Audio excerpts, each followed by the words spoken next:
Hello and welcome to a day in 15 minutes UPSC Prelims Daily Current Affairs by Neo IAS.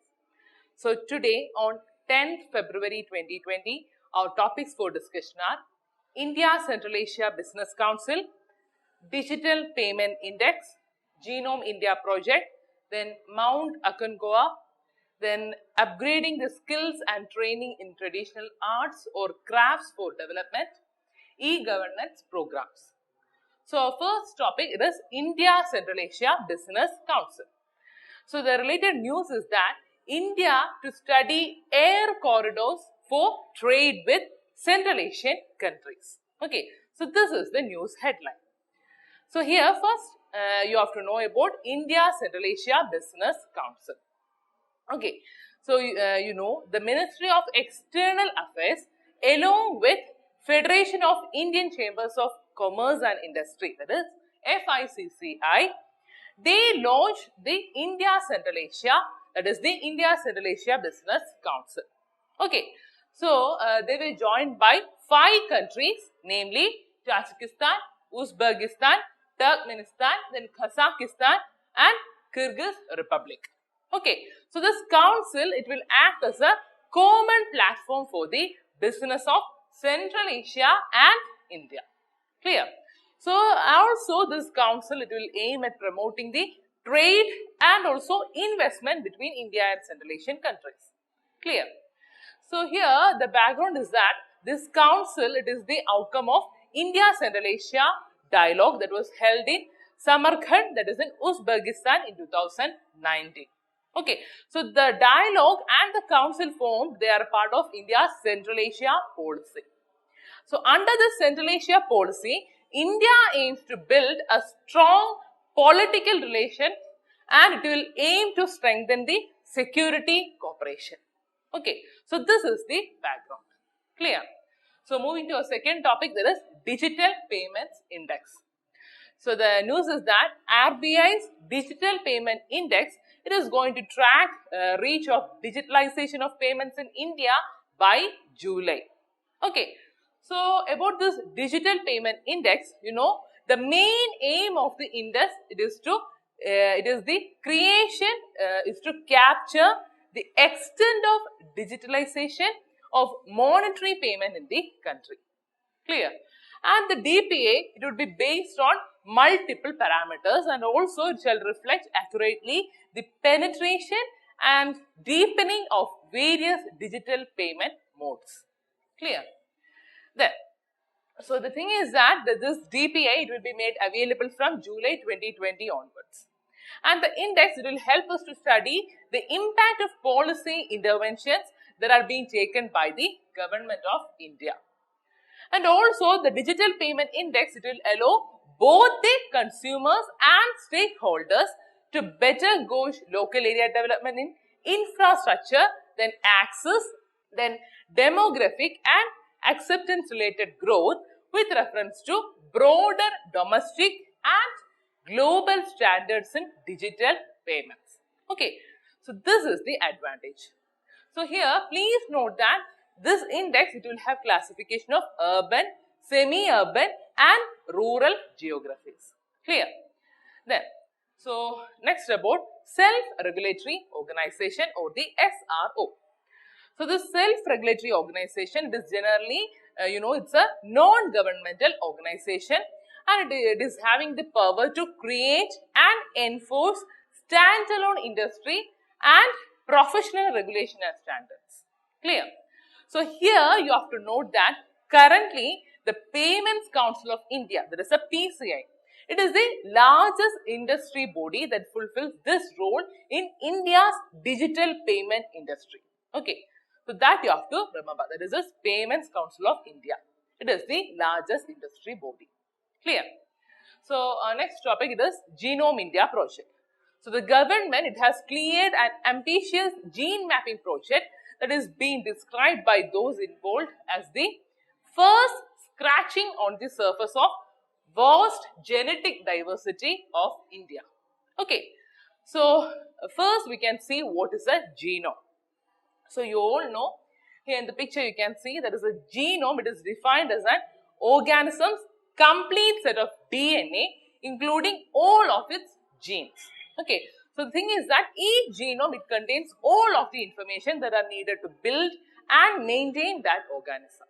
So in humans, a copy of the entire genome, that means approximately more than 3 billion DNA base pairs, it is contained in all cells that are having a nucleus. Clear? So here one thing to remember is that you all know the discovery, that is DNA, it is structured as a double helix by James Watson and Francis Crick in 1953. Okay, for this they won the Nobel Prize in 1962. Okay, then, so next about Human Genome Project. So this Human Genome Project, it was an international program that led to the decoding of entire human genome. So this project, it was coordinated by the National Institute of Health and the US Department of Energy. So this HGP, it begins on October 1st, 1990 and it was completed in April 2003. Okay, and it gave us the ability for the first time to read nature's complete genetic blueprint for building a human being. That is its advantage. Clear? So here you can see the goals of HGP. So here you can see 6 goals. They are: first is identifying all approximately 20,000 to 25,000 genes in human DNA. Second one, to determine the sequence of 3 billion chemical base pairs that make up human DNA. Then third, store this information in databases. Then fourth one, improve tools for data analysis. And fifth is transfer related technologies to other sectors such as industries. And sixth one is to address the ethical, legal and social issues that may arise from the project. Okay, so these are the goals of HGP. Clear? So next about Genome India project. So as I said, its aim is to ultimately build a grid of Indian reference genome. Clear? So it is to understand fully the type as well as the nature of diseases and traits that comprise the diverse Indian population. So this Genome India project, it will involve 20 leading institutions including the Indian Institute of Science, that is in Bangalore, and other few IITs. Clear? So next you have to know actually what they are doing or what will the project broadly do. So the first phase, naturally it involves sequencing the genomes of nearly 10,000 Indians in order to capture the biological diversity of the country. That is what they are doing in the first phase. Then in the next phase, the genomes of about 10,000 deceased individuals will be sequenced. Okay, so these data, it would be compared using a machine learning in order to identify genes that can predict cancer risk as well as other diseases that could be significantly influenced by the genetic anomalies. Clear? So 22 institutions, including those from the Council of Scientific and Industry Research, that is the CSIR, and the DBT, they would be involved in the exercise. Okay, so here the advantage is that the data generated, it would be accessible to researchers located anywhere. Okay, so this is what the project do. Clear? So next topic, it is about Mount Aconcagua. So the news is that Kamya Karthikeyan, she became the youngest girl to climb the highest peak in South America, that is Mount Aconcagua. Clear? So talking about the Mount Aconcagua, it is the second highest of the 7 summit. Actually, a summit means the highest peak on each continent, and this Aconcagua, it is behind only the Mount Everest in Asia. Okay, so this peak, it is not only the highest mountain in South America, but it is the tallest peak in all of the America as well as the southern and western hemisphere. So here you can see its picture. So this Aconcagua is located in Argentina in the province of Mendoza, and it lies northwest of the provincial capital, that is Mendoza, and it borders with Chile. Here in the map you can see its location. So here also you can see that it's a part of Andes mountain range in South America. Clear? Then our next topic, it is about upgrading the skills and training in traditional arts or crafts for development. Okay, So it is known as USTAT. So the news is that the Union Minister for Minority Affairs, Shri Mukhtar Abbas Naqvi, he said that this Hunar Haat, it proved to be a mega mission of economic development of needy master artisans and craftsmen. Okay, so this is the news. So the thing is that the last 3 years, about 3 lakh needy master artisans and craftsmen and even culinary experts, they have been provided employment and employment opportunities through this Hunar Haat. Okay, so these beneficiaries, they include a large number of women artisans also. Clear? So about this USTAT, actually this Hunar Haat, you know, it's an exhibition of handicrafts and traditional products. Clear? So these are organized by the Union Ministry of Minority Affairs under this upgrading the skills and training in traditional arts or crafts for development scheme. That is the thing. Clear? So this scheme, it basically aims to promote and preserve the rich heritage of the traditional arts and crafts of the minority community. Okay.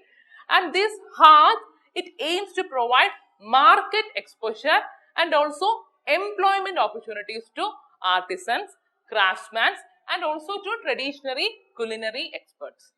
So as a whole, we can say it envisages promoting the skills of craftsmen, weavers, artisans, already those people who are engaged in the traditional ancestral work. That is the thing. Clear? So our next topic, it is about e-governance program.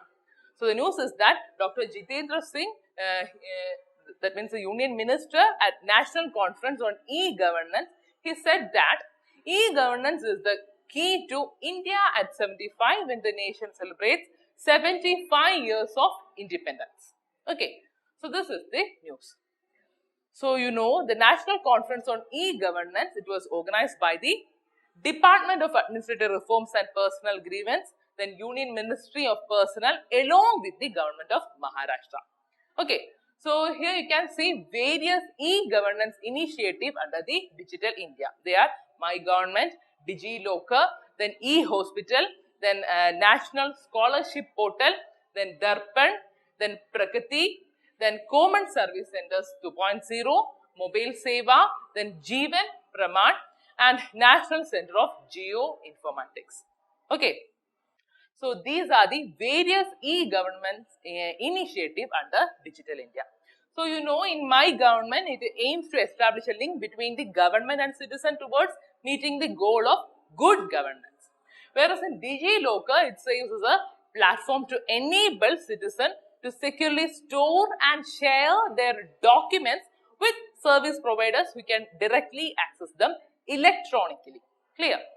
So here similarly, Darpan scheme, it facilitates presentation of real-time data on key performance indicators of selected schemes or projects to the senior functionaries of the state government as well as the district administration. Then this Prakati scheme, you all know that it has been aimed at starting a culture of proactive governance and timely implementation. Clear? So whereas this Mobile Seva, it provides government services to the people through mobile phones and tablets.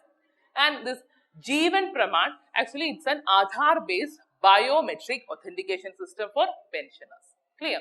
So these are the various e-governance programs. Clear? So in the last class, I have given you 2 questions. So the first one is, which one of the following country is not a member of Indian Ocean Commission? So you know the Indian Ocean Commission, it's an intergovernmental organization that was created in 1982 at Port Louis in Mauritius. Okay, so this is composed of 5 African Indian Ocean nations. So they are Comoros, Madagascar, Mauritius, then Reunion, actually it's an overseas region of France and Seychelles. Clear? So here your answer is B. Fine. So in the next question, it is Sampriti. It's a joint military exercise conducted between India and which one of the following country? So you know, it's a very direct question. It is a joint military exercise between India and Bangladesh. So this is the 9th edition of the exercise. Clear? So your answer here is A. Then, so today again you have got 2 questions. So the first one is, Chitragati style of painting, it's practiced in your options A. Maharashtra, B. Rajasthan, C. Madhya Pradesh and D. Gujarat. And next one is Vientiane Action Program. It is associated with which one of the following? And your options A. SARC, B. ASEAN, C. RCEP and D. BIMSTEC. So please find the answer for these two questions and please comment in the comment section. So that's all for today guys. I hope you enjoyed the session. So if you have any doubt, please comment in the comment section. Thank you so much. Like, share and subscribe to our channel for more videos. Follow our website neoiasgap.com for the detailed content and monthly prelims digest. Also join our current affairs exclusive test series through the website. And finally, participate in the daily current affairs prelims infotainment quiz at our Telegram channel, that is Neo IAS Prelims, at 9:30 p.m. every day. Thank you.